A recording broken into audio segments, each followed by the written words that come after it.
on? It's a good evening. Good evening.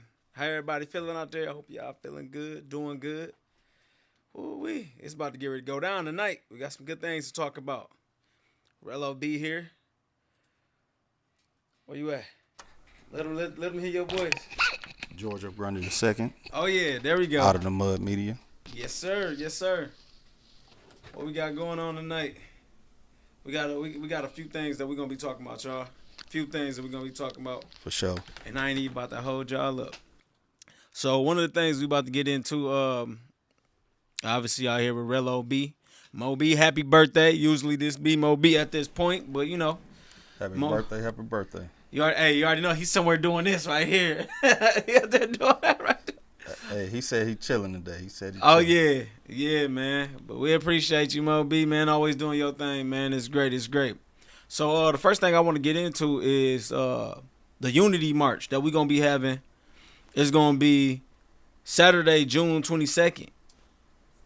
Y'all, I want y'all to save that date. It's gonna be the Unity March, Saturday, June 22nd. The time is gonna be 10:30 a.m. That's when we're gonna gather.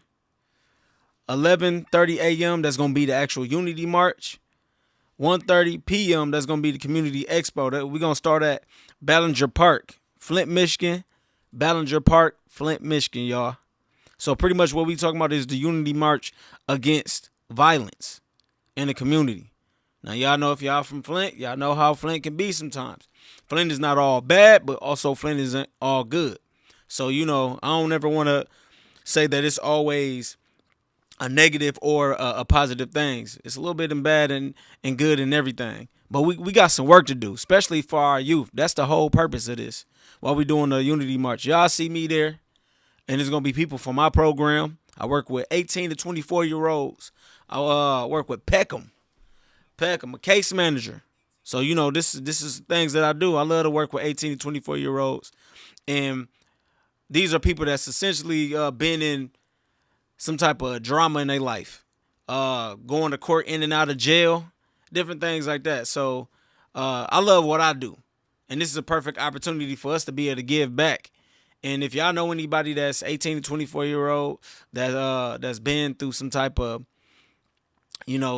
court involvement or drama like that, they're affected by the community, make sure y'all send them my way. You know what I mean?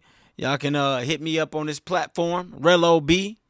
You know what I mean? Hey, it ain't just the artist. I do a lot of things. But I want y'all to really just come out. Save that date right there, y'all. This is the 23rd annual Unity March against violence. Again, June 22nd. The gathering is going to be at Ballinger Park, Flint, Michigan. The time, 10:30 a.m. That's when we gathering. We marching. 11:30 a.m. 1:30 p.m. That's the Community Expo. We looking to have fun, y'all. All right. Before you move on, who are the people that are sponsoring this? Who are the folks over this thing here? So I know Kieta Dawson. She's one of them. She's one of the ones who let me know about it. So I work with her, closely with her. So I appreciate her. And I know we got one more. Jaleel X. Yup, Jaleel X. Oh yeah, Jaleel X. Yeah. Yup. So From the nation, one of the peacekeepers. yeah. Okay. Yeah. So it's gonna be great. I believe it's gonna be a great turnout because I know we need it. And I'm gonna bring my people. So I'm gonna bring a lot of my youth. Man, it be too much going on, man. Too much violence, and I don't think we talk about it enough. They expect, like, I guess more seasoned people to talk about it, but what about people that's younger? I get tired of it too. I get tired of hearing young folks up there talking about I got ops. That sounds crazy to me. How's you 13-year-old, 14-year-old talking about I got ops, walk around with a Pooh Shiesty mask on? What did this look like? What I look like all day, like this? Somebody got to be on some stuff you like this all day, and it's hot. Especially it's hot days. I know it got to stink, man. You know what I'm saying? Won't you want something better in your life than the Well, they growing up in an environment where that's what they programmed to believe. Right. And before you move on, let's give a shout out to Dr. Dion Freeman, who came in to inspect what's going on and see if we doing what we supposed to. Right. So shout out to you. Thanks for Shout showing up. out. I appreciate you being here. Y'all can't see it right now. She clapping her hands. I tried to get her out here, but I guess it's gonna be another time. Yes. She said yes. Commit to another time. So, yeah, man, that's one of the situations that we're in, is where it's getting younger and younger, and that's the whole part of the whole purpose of the Unity March. If you really believe that you can make a difference, come on out, because one person can make a difference. That's one thing about it. I've seen it. I was one of those people that had to be in the midst of something and heard one person speak and was like, you know what? They right. Like, it's crazy hearing my mom or my dad or, brothers and sisters. One person can change another person's life. It's either going to be in the positive or negative. People are constantly watching what it is that you do. Constantly. Whether you think they are or not, especially the youth. Yeah, us as people, we're all very, very impressionable, and perspective is everything. Yeah. So when young adults and youth find out that you're not about what you say, Mm-hmm. that changes things. So you have to be about what you say. And, Right. And then if as we have been allowing that our music and our culture that we claim has been ministering violence and no family connection, and the collective that we had has just been destroyed, Right. based on what we used to hold on to. And I think it's by a systematic play on purpose, Oh, yeah, most definitely. and we have to take control of that some kind of way. So, with that being said, that's definitely one of our topics to get into, is like, it is violence in music really affecting our children? You know what I mean? That's something to think about. Is the violence that they hear constantly affecting their mindset? Especially, we know that influencers are there to do one thing and one thing only. Influence. Whether it's going to be good or it's going to be bad. Now, I know here in Flint, that's a lot of the music. Let's keep it real. You know what I'm saying? A lot of people, I don't know if y'all want to talk about it or not. You know what I'm saying? Or you're scared to talk about it or not. But why? Why is it that every single thing gotta be, I'm gonna kill this, I'm gonna pop this, pop that? You know what I'm saying? Why do it always constantly gotta be like that? You know what I'm saying? Like, I understand that some stuff you can, if you rap about what it is that you do, that's that. I understand that part. I do. I get it. Some people like, that's I've been through that. Okay, cool. You can tell your story. But is that all your life consisted of? Is just killing? Drugs? Like that? Is that all that it is? And I'm not even speaking to everybody. I'm speaking to certain groups. That's what I'm talking about. Just certain groups. The ones that they know that ain't what they live day to day, but constantly rap about it as if that's their life. So basically, that's that cap rap. It's that cap rap as if, hey, I do this. I make money selling dope. Cars, cars, hoes, this, that, woo, woo, woo. That's all it be. But it's more to life than just that. And it's like, is that really the legacy you want to leave behind? Go ahead. So let me read the etymology or the origins of the word influence based on the Oxford Dictionary. Okay. And it says the origin, late Middle English, from Old French, or from medieval Latin, inflow, from the Latin influre, from into, or fleur, to flow. The word originally had the general sense of influx, flowing matter. Also specifically in astrology, the flowing of the ethereal fluid affecting human destiny.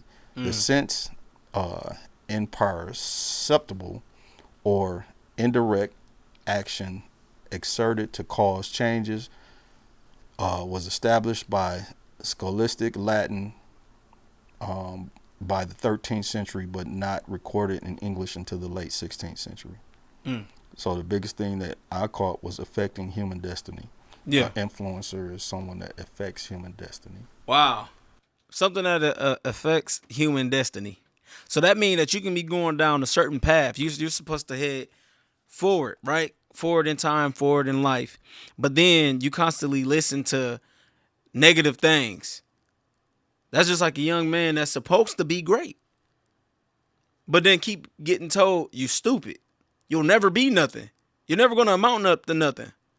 Somebody speaking curses into their life. Constantly, over and over again. And you see the ones who do great are usually the ones that people speak life into their life. Oh man, you're going to be great. You got greatness on you. You a king. You powerful. Keep on going.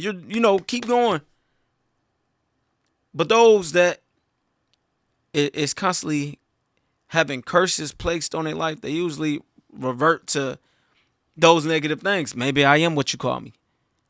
Maybe I am that. And I ain't gonna even lie. I've been there. I understand. I definitely do. Being someone that people constantly negatively talked about over and over again, I was like, I can show you better than what you even saying right now. So let me show you something then. So I went out and did some things I ain't had no business doing. Because you were influenced. Because I was influenced. Exactly. That's all it was. It could have been in the right way. Now, if I kept getting told all these great things, I'm like, you're right. I am going to do great things. I'm going to go out there and I'm going to show them that I can be as great as you saying that I am. That's positively influenced. But going back to the music though, we got why do so many of our youth, especially these young teens, constantly listen to people that's talking about killing each other? Go ahead. Because that's what they programmed to listen to and hear. So music is a spirit gate. It's an eye gate, ear gate, and it opens up certain constructs in your mind. And it's an influencer. Yeah. When you look at biblical construct, Lucifer or Satan was a high-ranking jinn or cherubim or seraphim or angel. Right. And with that high ranking, Lucifer was able to go around the heaven, and he was built out of all types of beautiful instrument sound. So he was the prince or king of music. So he knew how to influence and give heaven a good vibe. Right. So after the transition of being cast into earth, what you think the Lucifer gonna do? He gonna influence to do what needs to happen to make everything pop. And when you look at the difference between, for lack of a better term, black folks and other cultures, when music used to be called soul music, and then you had blues and you had other things that we put labels on. But with hip hop currently, they call it gangster rap, they call it trap music, they call it drill music. Those are all titles that have demonic recourse to them. And not to get all extra spiritual, but think of it in reality, in day to day. What is your ear listening to, and what are you being preached? Because anything that you absorb on a regular basis religiously, that becomes your church. So if somebody is telling you that you're going to cheat on your girl, that your girl going to cheat on you, that your best friend about to do something wrong to you and you can't trust them, and that you need to snitch, and that you need to do this, or you don't need to listen to nobody that ain't got money, or elders don't have any type of knowledge for you, then where are you going to be? Because this is what you're being influenced to do. Man, and that you absolutely right, because I've been told by one of my clients before, he told me that he cheated on his girl. Why do you do that? Young man, why do you do that? Because I believe she gonna cheat on me. So you don't got no hard hitting evidence. But why is that? Because of what he's seen on TV. That's the influence. What he heard on music. They all did that. Stuff like that.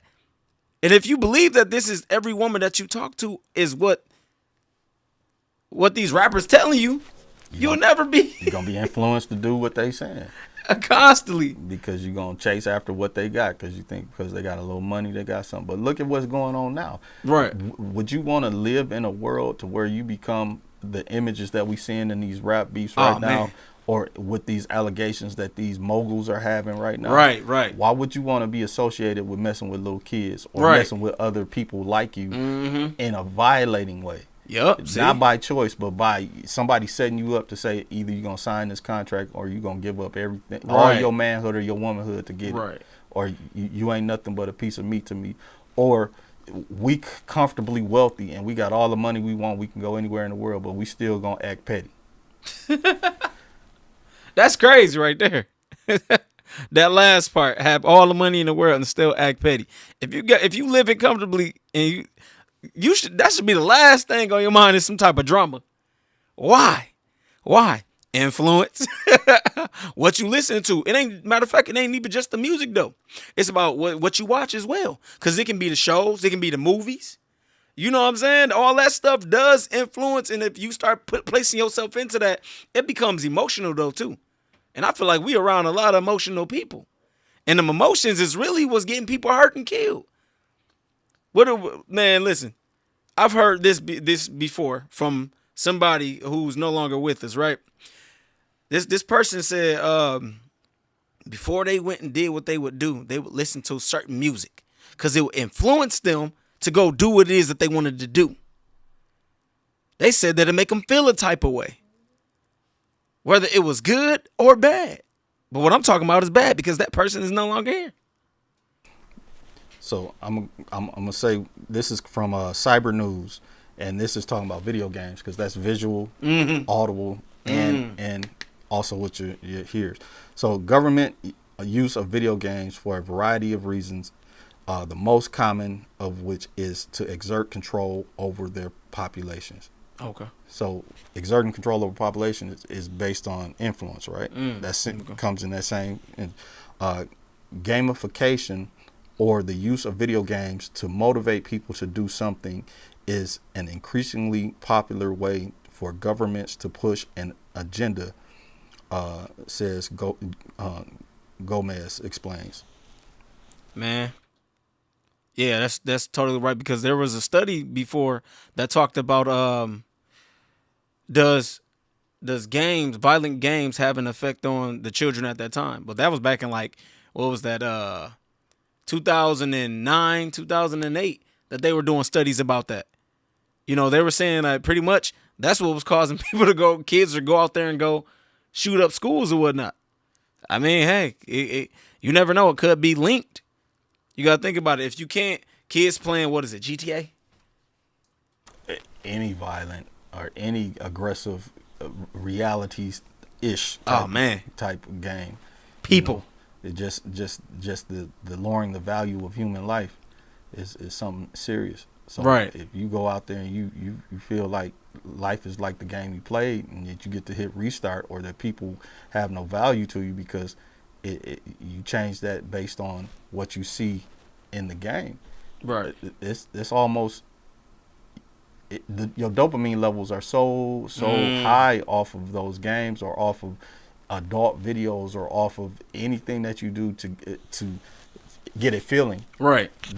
That's going to be controlling, because dopamine is the same thing that people get, or that's adjusted when you're drugs using and stuff. Cocaine, heroin, opium, or any major drug, or any major drugs that the physicians pass you. It's to help adjust those levels. So these games are no different, and so is social media. No different. And you notice they're trying to make them more and more realistic.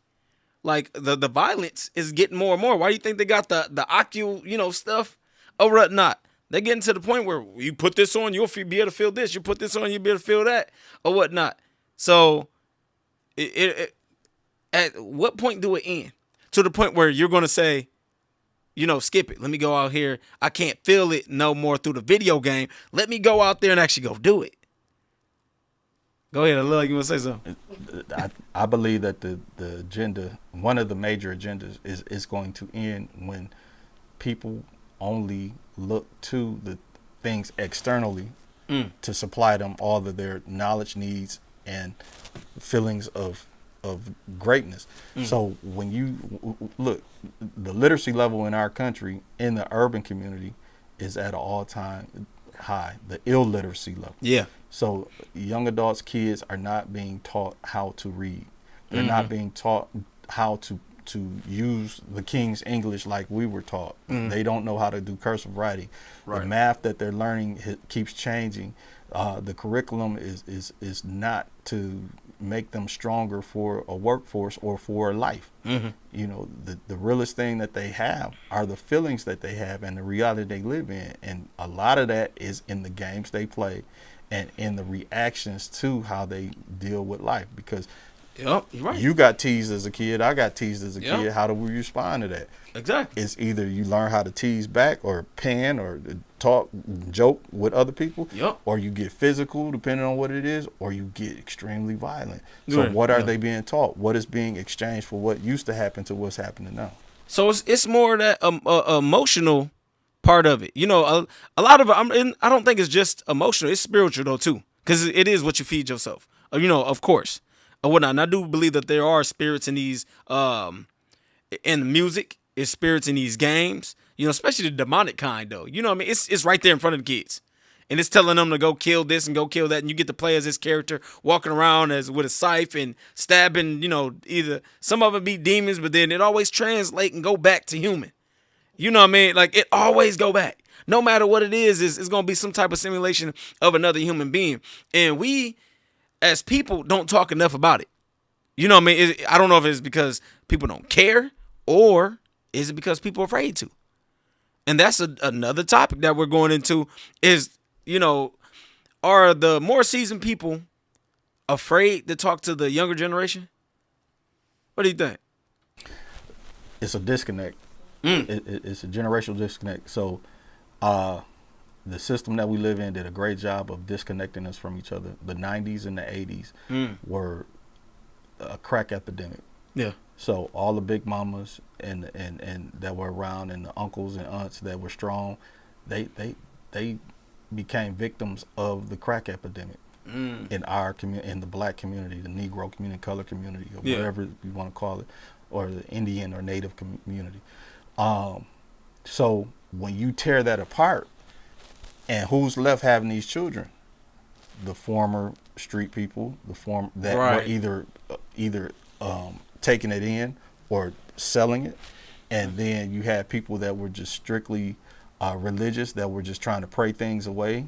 Right. And when you have this gap, those people that just want to pray things away don't know how to speak to the people that had to go through and didn't have the protection of the big mamas or uncle, auntie, grandparents to be able to show them and guide them, because we were taken by our ears and noses to go to church. Absolutely, if how bad we was or how good we was. Man. It was just a mandate. Right. And so we had a collective thought that regardless of anything, you're going to have something that you have a moral compass to guide you. Yep. There was no moral compass after the 80s and 90s, and then now these young adults and these kids are looking like, well, I don't know nothing about no church. What are you talking about? All I know about is government assistance, to the most part, to where you got this, use government as a father. Your father come and give you something every month, but that only gets you so far. It don't give you enough to do nothing with. It just gives you enough to barely make it each month. Exactly. And so now you're in a space of, well, what I'm supposed to do. What are your options? Your options are the things around you. And if those things don't have a systematic approach of growth, you're going to be stagnated. Right. You know what? You're absolutely right though too. Because it's more of a pacifier. It's more of I'm not going to give you everything that you need. I'm just going to give you just barely enough to make you want to come back. And more. And then tell you if you do anything to try to get more on top of that, I'm going to take it away. Right. You ain't going to get nothing. It's a pimp. Oh. So what is that? Hey, you my bottom. I love you. Yeah. What you doing? You choosing something else? Nah, you cut off. Right. Woo-wee, right there. That took a turn for the ones that be like, you know, some people, I love my government assistance. I love getting that, you know, that 200, that 300, 400. You know what I'm saying? And then let me go ahead and sell that. Let them find out you selling that too. They going to take it away because we know You know, we know how to do with our thing or whatnot, but they don't like that. And then what do so-called rebellious kids do when you're like, oh, so you telling me I don't have no option? You saying that I got to choose you or a rebellious person that is on some type of lifeline? Yeah. You're like, well, I don't want you no more. So guess what? The option out here is to take a chance. Right. And so I'm about to take this huge chance because this chance right here, I might lose, but if I win, it's gonna be a big win financially. That's always a 50-50 chance. You know what I mean? And a lot of people go back to the streets for that. I'd rather sell drugs. Skip it. I mean, they treat me like this anyways. I might as well sell drugs. I can't get no job. I don't know why people think they can't get a job. If you apply yourself, you definitely can. But, you know, you got to apply yourself around the right people. But people, I can't do it. So I'm going to go ahead and go out here. Oh, I'm going to go OT. You know, I know you heard that. I'm going OT, out of town. I'm about to go scam, go get me some money. I make more than that. I get you with that. But again, the systematic part of it is the system put them in that mindset to do that. So it's all planned. 13th Amendment. You can't be a slave unless you're in prison. Right. So that's crazy. I know it's a lot, and I'm not trying to be overwhelming with what I'm saying, and I'm not trying to say wrong is right and right is wrong. Right. But if you have a system that eats its youth purposely, Mm-hmm. A farmer can never blame the crop how it's raised. Mm. You were supposed to go out there and water it and everything. So going back to what you were saying earlier about the people, is that folks, older adults, people in leadership, the audacity and nerve of them to say what's wrong with the youth. They're what's wrong with the youth because they didn't put their life on the line. If you have a child, what are you willing to do for your child? Right. If you are a good parent, you're willing to put your life on the line for that child. You're willing to make sure that whatever it takes, if you got to work 1,000 hours a day, that your child's going to get what they need in order to grow right. Right. That didn't happen in our community. We did not put up the policies and get amendments done and things that needed to happen in order to make sure that the children had options that made common sense. Right. So I would say I fall into that too.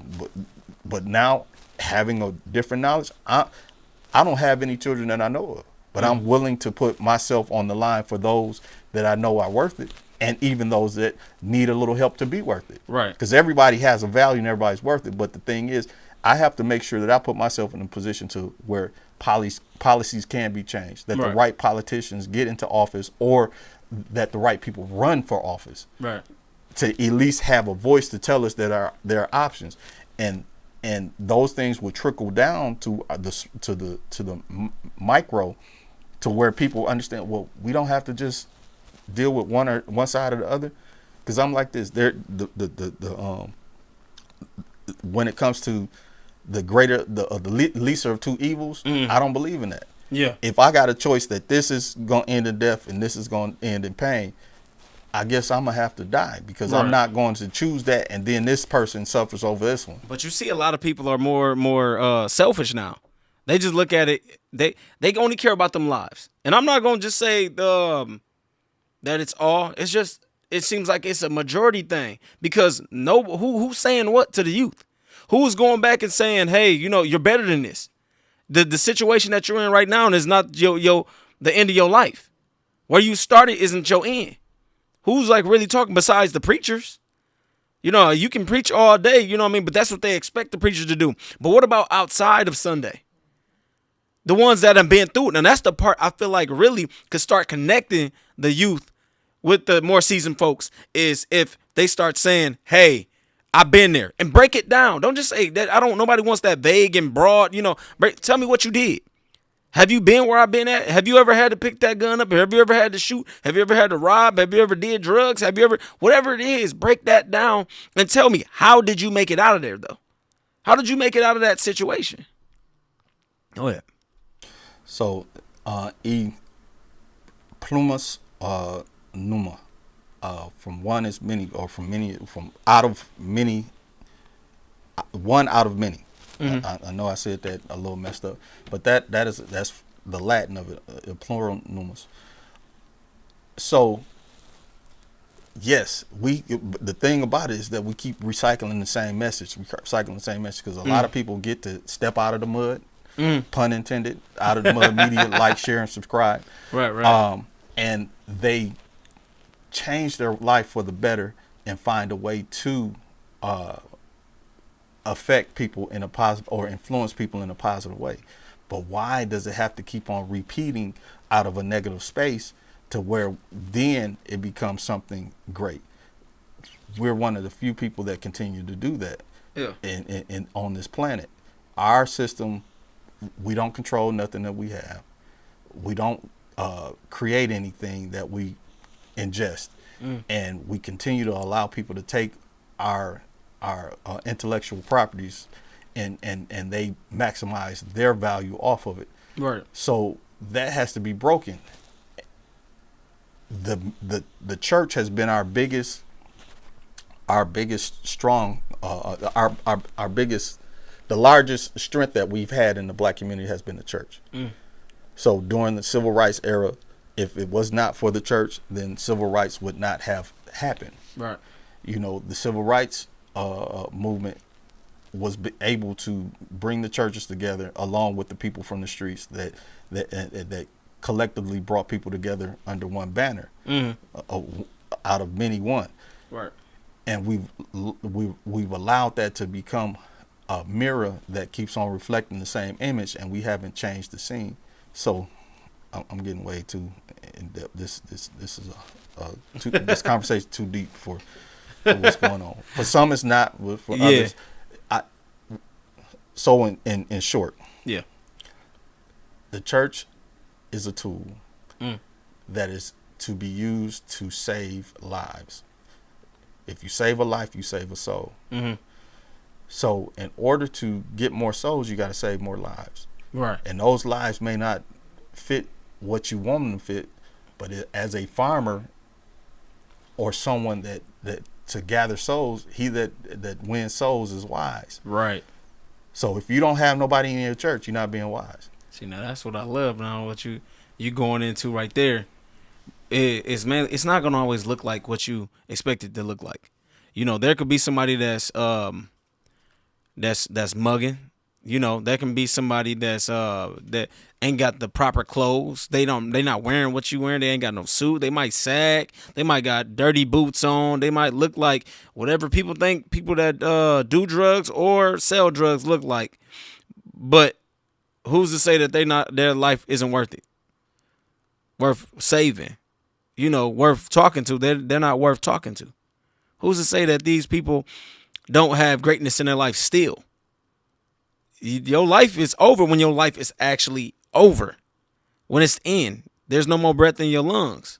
And then if you put on top of that, it ain't really over based on what you believe. Because if you're a Christian, your life is just starting because your eternity is now happening. Right. And if a person has not put into your life the ability to understand the differences of the type of eternities, then whose fault is that? That's also the farmer's fault. Yeah, it go back. That's why they talk about with preachers or whatnot. You know what I'm saying? That blood can be on your hands depending on what you do and what you say. Especially when you choose or you say that you are called. Yeah, there you go. You choose, it's like a politician. You choosing to ask me or beg me for a vote. Right. So now, once you don't do right by my vote, then you wrong. Right. Same thing with ministry, in my opinion. But coming back down to where we are, I had a situation where I had somebody I'm real close with. We were reintroducing ourselves to each other. He's one of my youngest, and people was telling me that he was out here wilding, and I was like, no, he not. He out tripping. He ain't that bad. Yeah. So I saw him, picked him up, rolling wild. We grabbed something to eat, and I just kind of got into him like, man, what you out here tripping for? With all this other stuff. Right. And he just looked me in my face like, you don't know me. Like, I'll kill you right now. Whoa. Like, with what? Because he had on jeans and a T-shirt. Yeah. I'm like, what is you going? It was like the Batman movie. He pulled out this big, long, whatever. Whoa. And I'm looking like, this nut really got something on him. Like this, he out here. And so I had to, instead of just from that big homie, like, you going to do what I say type stuff, I had to reintroduce myself to him and understand him as a man because he's making man decisions now. So Pick that gun up. That's what you are. allegedly. So Allegedly. so being able to communicate with him based on how he wanted to be communicated to, Right. and still maintaining the idea of that, hey, I'm still not choosing Yeah. to follow after what you doing or what you choosing, but I am here for you. It's like that was a key factor in the growth of both of us, because I was able to reintroduce myself to him, and then the thinking of his era of people, and he's in a very, his state of mind and where he is much better than what it was. That's good. It didn't happen overnight, but it was like, look, I respect what you're doing. I want you to come back, but I don't want you to come at the cost of somebody else. Right. So you got to change what you're doing, so you don't have to worry about whether you got to come back at the cost of somebody else. And then you got to figure out what else it is you're going to do. And the other part of it is investment. So I asked him what he wanted to do. He told me what he wanted to do. I took every last cent that I can get, that I could afford without messing up my bills. And some that did mess up some bills that I could push off a little bit later. And I invested in what he said he wanted to do. Yeah. And it wasn't just like, oh, I want to do music and stuff. Like he wanted to use his hands. So I invested in things that I could. I maxed out a credit card and all kinds of stuff that I could in order to help him. And he used that, and he did that, and he grew and grew and grew from that. Yeah. So, and I ain't saying that that's the answer for everybody, but if somebody is telling you and they open up their soul, their heart, and their spirit to you to say, yeah, I'm willing to change if there's an option, Right. help them with the option. No, that's the key to that. What you're saying is just, that's how you start bridging gaps, though. What you said, you took the time out to help somebody younger than you, and then you already said that you reintroduced yourself. Now, it could have went two ways. Well, you know what I'm saying? It went one way, which is great. I'm glad. But just imagine if you would have came with that same attitude that a lot of people come with. Man, what you gonna do with that? And then boom. And I could have. And it wasn't from fear or nothing, because I've been in situations where people have pulled, tools on me, and I said, you pulled it, now use it. Yeah. Dead in their face, and they looking at me like, this dude crazy. Well, I'm glad you know. And repeated it a few times. You done pulled it, so use it. Walking up on it, you pulled it, so use it. Yeah. Because I'm saying, if we in that situation, then look, I ain't going out like I ain't no cur. Yeah. And even though inside of me, I was screaming like, what is wrong with you? Like, why shut your mouth? Why are you saying like, this? I put that person or that entity to the side, like, because we ain't going, I'm from Flint, bro. This is what we doing. I'm in the A. This is Atlanta. And look, ain't Flint ain't about, the flag ain't about to fall right here. So that's where I was in that mentality. So I had to grow also. I was 28 years old when I realized I wasn't just going to die because they said I was going to die with the statistics. Right. I was in a club with some other people from Michigan, and we, it was like, this was 2003-ish, 4-ish. So Michigan was doing well in Atlanta. And I had people from Pontiac, Saginaw, and different things. I had jumped off the porch at that time. I had never jumped off the porch here in Flint, but I was down there, and, life, had hit me, and I was like, I'm making some choices, and I happen to be very, very good at the choices I made in that sense, because I had learned a lot of things here that I did not try. But I was in a club, a bunch of Michigan people standing on some tables and stuff like that. Dudes like 6'7" and 7 foot, and I'm looking at them in their face. Some Tupac going, I got the Midwest signs, and then when it was all over, I'm walking to my car.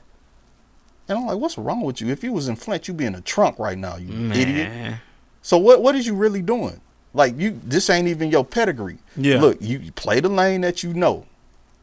You ain't flashy. You ain't out here doing it. So now you just think you invincible.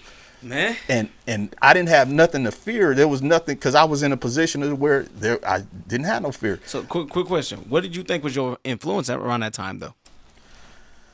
Adrenaline of the excitement of being young, having the ability to have a collective that was all on the same trajectory of like, we gonna, if you don't lay down, if you don't get down, you gonna lay down. And it was enough of y'all that felt that way. Yes. Yeah. So Let me stop right there real quick. See, now that's what I feel like is happening with our youth now. Because if we get enough that's thinking the exact same way, that becomes a gang. Whether they're claiming it or not, you're a part of a gang now. All of a gang is a group of people with the same agenda doing the same thing. That's carbon copies of the same mindset. So if you gonna walk up to a 6'8" person by yourself and not feel some type of way, like, man, I might get beat. But if you got about like 6, 7 your homeboys and y'all thinking the same, bro, we about to. But I was that type of person that would. Yeah, I can by see, myself. I wish I could see his eyes right now. And I can see that I was that type of used person to that be. would by myself. Like, and it was the level would just go higher when I had people that I knew was behind me that was about that. But I've and that was coming back forward. That was a reason why I could adjust myself to talk to him, because I knew that I had been in a space like the mirror I was talking about, that reflection of it going over and over again. Right. So it was like, why am I going to talk to him wild when I had a wild spell in me? And you know, I had to adjust. Now, nobody came and checked me. It was just life and reality, and me. My common sense kind of kicked in. And I was blessed enough to be able to turn that corner without being locked up, or without snitching on nobody, or without going through all these things. It was just like, man, come on, straighten up. Sometimes it's not even about correcting though, too. And like just in that way of stop doing that. It's more I've been there. I don't want you to do the same thing. But you might not fare off the same way I did. I was lucky or blessed enough not to went to prison. Not to have got killed, not to have killed someone else, because that's a lifelong, you kill somebody, people still kind of waiting, you know what I mean, in a sense, unless you blessed enough where they just like, you know what, we're going to have a talk, a sit down. That's some real G stuff right there, though. You know what I'm saying? Do we want to keep on doing this, or we about to settle this right now and talk? You going to stay where you at? I'm still right. If I see you, bro, you don't know me, I don't know you type stuff. You know what I mean? Those some real deal talks that I don't know if a lot of people in Flint ready to have or whatnot, because everybody want to keep on killing until they gone. But one thing I appreciate is the simple fact that you understood, though. Talking to a young man, you seen yourself in that young man, though. That's another thing, because there's going to always be another you out there that's doing the same thing. There's nothing new under the sun. Nothing new. We all doing the same thing, some way, form, or fashion. We all doing the same thing. Whether you did it this way or you did it another way, we all done did it. So the whole thing is, with the cycle, is to break that cycle. That's the main thing. Let's break those cycles. Let's break those chains. Those chains, you don't have to do what I did, because we know how this go. What do they say? A lot of young folks always say, well, you did it, but that don't mean you got to go. I know how this go. I know how this end. I know exactly how this, and I don't want you to go down that path. You don't gotta bump your head. You should be better than me. I need you to be better than me. And I feel like that's where a lot of our issues come, and that disconnect too, because some people get jealous. You further enough better than me, and they don't like it. You know what I'm saying? Or once you start telling somebody, I need you to be better than me. I want you to, but I need y'all to be. When I'm gone, you're gonna be up next. Who you changing behind you? What life are you, helping? Because I know I was one of those ones, I was in and out of jail. At some point, boom, going back. And I know people gave up on me. But the ones that didn't help change my life, the ones that kept on speaking life and say, you're gonna do great. You got greatness still in your life. That's what helped me become a better young man. You know what I'm saying? Stuff like that. All we got to do is speak that. To stop violence, sometimes you got to meet a person where they're at. I know how you feel. I've been there. I know how I feel. I remember I did this and I did that, but don't glorify it though too. That's another problem that we have, is glorifying it. Yeah, man. I used to do that. Yep. I used to do boom. Now I'm making them feel like at the end of the day, you're saying don't do it, but it sounded to me like you want to go back to doing that. But what about, coming at them direct? Yeah, bro. I did that. I could have died, bro. Now that's that concern, because body language and everything, direct and indirect, people pay attention to. The youth pay attention to, whether you think they do or not. Do better than me, man. You know, you don't want to go down that path, bro. I could have been in prison for life. And I heard those stories too that kind of shook me back in the day. Like, dang, you could have been gone. Because sometimes people don't. If I was to look at you, I would have never thought that you went through half the stuff you just said.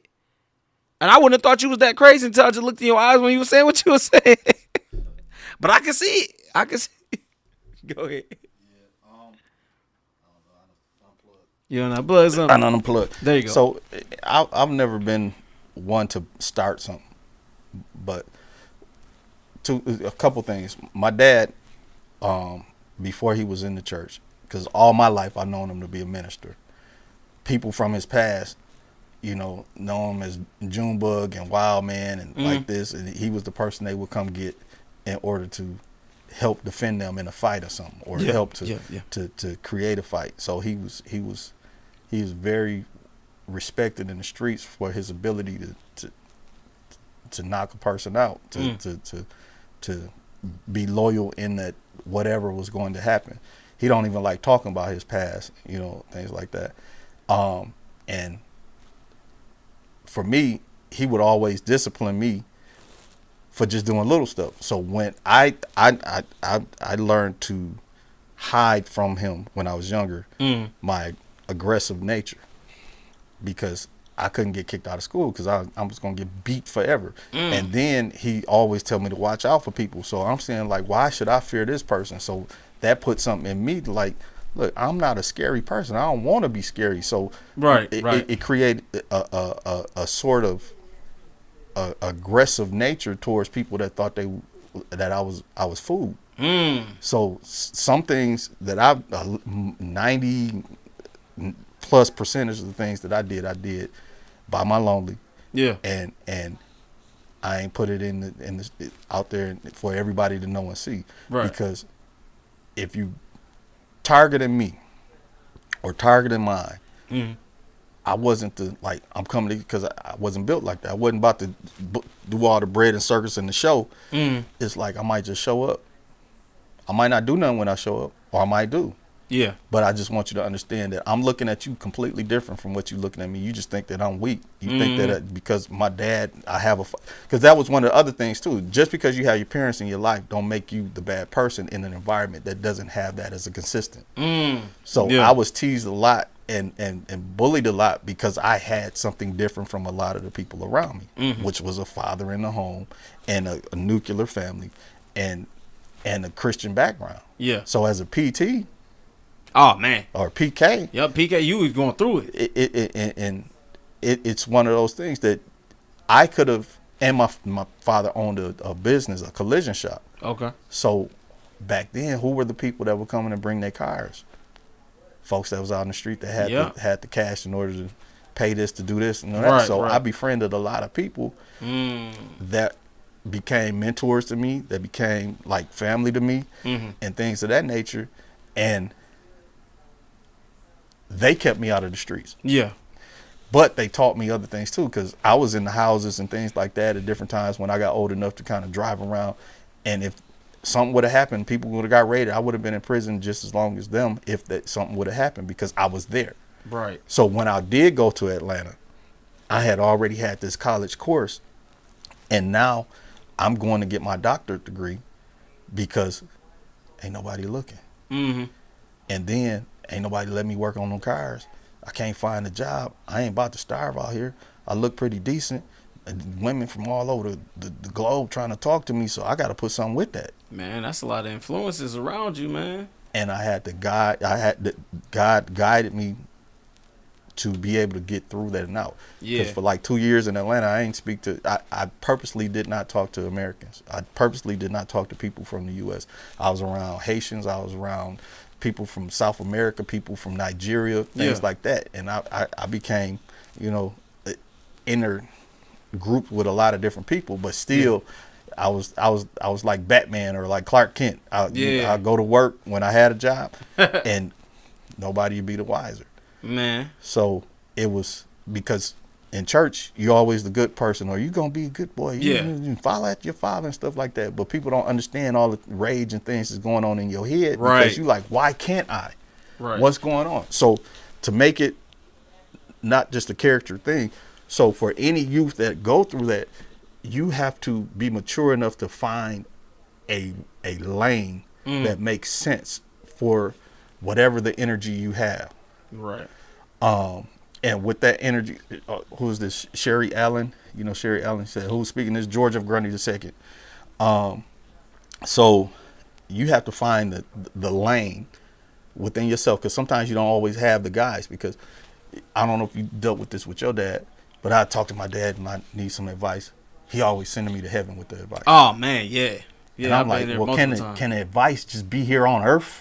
Yeah, like, can you just keep it real with me? Like, can keep it real? You talk earthly stuff to all these other young people Yep. that you son when it comes to advice. Why can't I get that too? Like, son, just keep your mind on Jesus and all this stuff. I'm like, look, I'm dealing with some stuff that I got people out here want to kill me, and I ain't even did nothing but had a conversation. See, you know, how do I'm supposed to deal with that? Mm-hmm. Just pray about it. But, man. You know.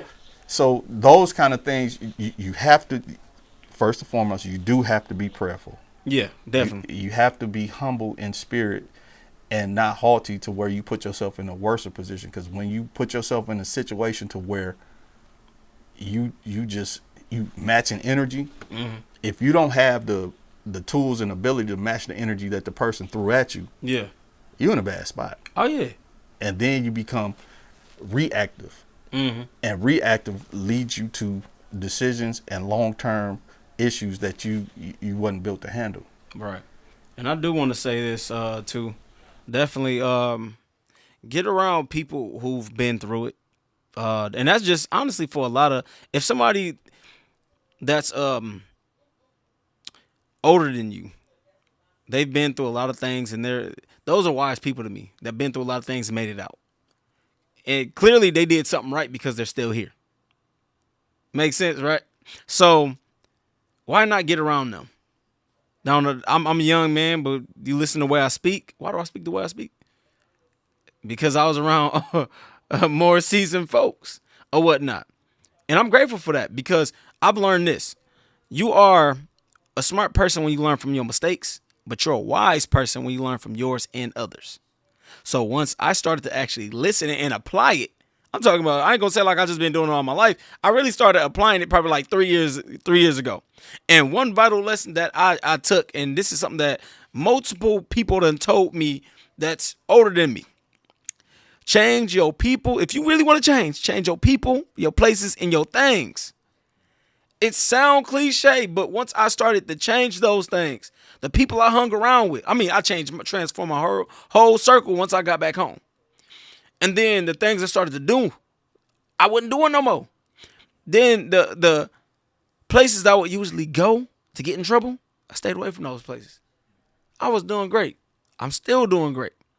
But that's really what it took, is actually applying, because that's one thing to start telling people, but once they started applying it to themselves, that changes a lot in spending that time, though, too. It changes a lot, but also spend that time. And like you were talking about spending that time, you spent a lot of time with a young man to help change the course of his life, because he could have been going down in a path that could have led him down to, prison, or, that other place that we don't want to go. But all that, and I love the word "but," because that erases all of that. He don't got to go down that path no more. He's better than that now. I like that too. I see Sherry, she's saying stay aware of who you are. Definitely. Go a little bit deeper in what you're saying. Stay aware of who you are, because it's a little bit vague, and I get it. Stay aware of who you are, but give us a little bit more of what you're saying. But that's also going on what you were saying though as well, though, George. You knowing yourself, because that's a lot of it though too. Knowing yourself and what's going on and raging on the inside or whatnot. Where do we take those voices? Where do we take those emotions? Where do we take them to when it's getting too much for us? You ever thought about that? Because you knew you couldn't just take it to your dad because the response. So where do you take it after that? For me, because even now at this stage of my life, it's not the streets or not the influence of that. It's religion. And what does that look like? The reality of who I am as a black man or so-called black man, and getting that. So where do I take that? I take that into knowledge. We have these tools, or this tool called the internet. Right, right. And any question that I ask it, it's going to have some type of answer. And then the things that I can't get from that, I have to depend on whoever the higher power is, God, Yahshua, Yahweh, and Yahshua to give me the direction of where I need to go. So it's outside of myself. Anything that, for me, anything that I needed to get clarification on, I had to go outside of myself and ask for assistance so I could find that answer in myself. Right. So I had to go to God, had to go to Jesus, the things that I choose to believe, Right. in order to get guidance on the answers. Rewind, it was the same thing. So going through all that stuff, what happened to me when I had to, my life was like, you tripping. It was the things that the church had taught me, like, hey, some things come only by fasting and prayer. I went on a fast for 14 days. No food, no water. It was just water to keep my mouth from being so dry. Right. I didn't drink cups of water. It was just like, I may have one, swish it around, keep the dry, spit it out. 14 days straight. And it was, and the 14th day was the day after Thanksgiving. Okay. So it was, and I love Thanksgiving food. Right. But that did something to me to be able to adjust and rethink and reclaim me to say that I don't care what it is. It could be the whole world. If I don't agree, if I think it's against my moral compass, then I'm standing on that. Yeah. And I did that, generally speaking, anyway, but I did allow things to come in to where I made decisions where I felt and thought that I had to do certain things to make money. But when I made that money and I had that money, I didn't know what to do with it. Because it's like, what I wanted to do was send it home. Yeah. I wanted my parents to have the money, but what my dad gonna do? He gonna be like, where this come from? And stop lying to me. Yeah. You know, so I'm going to random places and just buying out stuff. Everybody having fun and they don't even know who done bought it. Yeah, so that's crazy. I'm like, you're an idiot. You know, so what are you doing? You making these chances and choices for what? You done paid your rent, you done did these bills and all this other stuff, but what's the rest of it for? And even though I'm very intelligent, I couldn't get the God, the universe wouldn't allow me to have the smarts to start a business and do this and launder this and do that. It was missing me. Hey. So for those that are in the environment right now, right, and this I would say, this is my opinion. If you know that you're in a space, in a place that you're not doing everything you need to do correctly, take what you have, invest in yourself in some kind of education. Make sure that you have a plan to do different. Find you a church or a mosque or something spiritual that you can follow after that gives you the discipline to change. And then grow. I don't care if you 17 years old and you out here stepping real hard. If you feel that it's wrong, you find some people that can take you under their wing and give you the guidance. You go on the internet and you find things that causes you to grow and learn. You change your music. You change the people you're around. You take that money or whatever it is that you got and you invest it in yourself in order to do something different. Right. You find, like she's saying, you find that truth. You find the difference, because that truth and that difference is going to cause you to have a peace of spirit, peace of mind, and a place of future. You know what? And right there, I feel like that's everything that, a young person needed. That's great advice. That's great advice. I don't even know if I even want to add more on to that, because that's straightforward, bro. That's straightforward. Investing in yourself, Matter of fact, I think I will. I'll say this. Knowledge is power. That's been said over and over again. We're going to say it again because it is. I was told by a young man before that they didn't know. So I'm like, why you keep on messing up? Why you keep on cutting up and you're not doing something different? And yet the young man just looked at me and said, that's because I don't know. Well, he said it in a more aggressive way. I don't know. And I couldn't fault the young man because what are they being taught? Who's raising them or whatnot? That's like a baby that you never raised. You just the most you might do is give them a bottle, change a diaper. But if that's all you do and nothing more, nothing less, that baby not gonna know nothing. So I'm with everybody you out there, knowledge. Yeah, I'm with you on that. It goes back to that farmer thing that I was saying. The way that the farmer raises that crop is on the farmer, not the crop.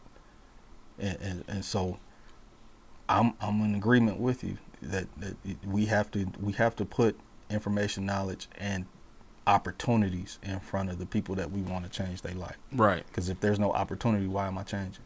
Right. We got things called government contracting that you don't have to have the college degree to become something. Because if you good at the industry you in right now, you'll be good at a different industry. This is what I've told many people that was like, Grundy, I don't know how to change, man. This is crazy. I was out here getting it. I said, look, the hustle don't change, just the product. That's it. So if you can sell that, you can sell ice.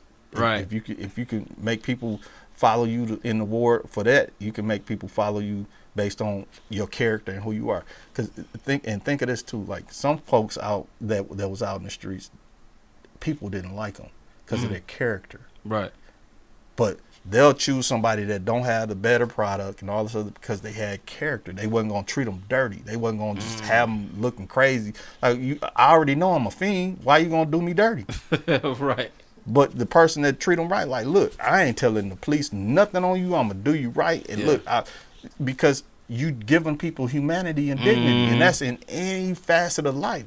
So if you have the character that people are around you and say, hey, you a good guy or you a good girl, we love you, then that's gonna translate in whatever you do. Yeah, that's whatever right. you do. Absolute. That is absolute. So with this. Do we got anything else that we're going to do before we end this? Yeah, she has a public service announcement. Public service announcement. It's a good opportunity for the youth to be positively influenced. You know what? You want to say it? You want to say it real quick? Sure. Yeah. I'll give you the microphone. Right. If you don't want to hop on it, you can go ahead and say it. Yeah, there you go. You may show the people the. Let me show y'all that part. Let me see if we can. Car has a yearly go. event. It's a 2-weekend event. It's called A Day at the Lake. It's fishing at Shea Lake. The first weekend is a training weekend that teaches the youth how to fish, cast, clean fish, other life skills. And then the second weekend, that's June 1st is the first weekend. June 8th is the second weekend. In that second weekend, the groups are taking fishing out at Shea Lake. They spend all day out there, have lunch, hay rides, all kinds of great fun activities. If you participated in the first week and you come the second week, if you are the person that catches the biggest fish in each category, age categories, they give out trophies. It's just a wonderful experience if someone just wants to get their children out into nature. And the contact person or contact number for this is 810-239-0982. Again, that's 810-239-0982. And the program is MCAR, Men's Community Action Resource, and it's called A Day at the Lake. The organization where the meeting happens is at Bethesda Temple. It's on the south side. 947 Leland Street. You do have to register, and it's just a wonderful time. So hopefully we can get our youth and community out into nature. Give that number one more time. It's 810-239-0982. All right. Hey, we definitely appreciate y'all. Appreciate y'all for tuning in. Definitely. All those who tuned in. Sherry, appreciate, seeing the message. You heard about it. So that's cool. That means y'all making good waves out there. As y'all know, it's been Rello B, George Grundy. George F. Grundy II, your favorite veteran. Oh, yeah. So make sure y'all tap in. Y'all make sure y'all go follow Rello Be, RELLOBE, everywhere. Uncle PD too. Y'all can follow Uncle PD as well. You know, Out of the Mud. Make sure y'all follow Out of the Mud everywhere. We getting out of the mud. That's what we doing. We getting it out the mud. I need y'all to know that. So let's make that happen. You know what I'm saying? Love y'all. Y'all be smooth. Y'all be blessed.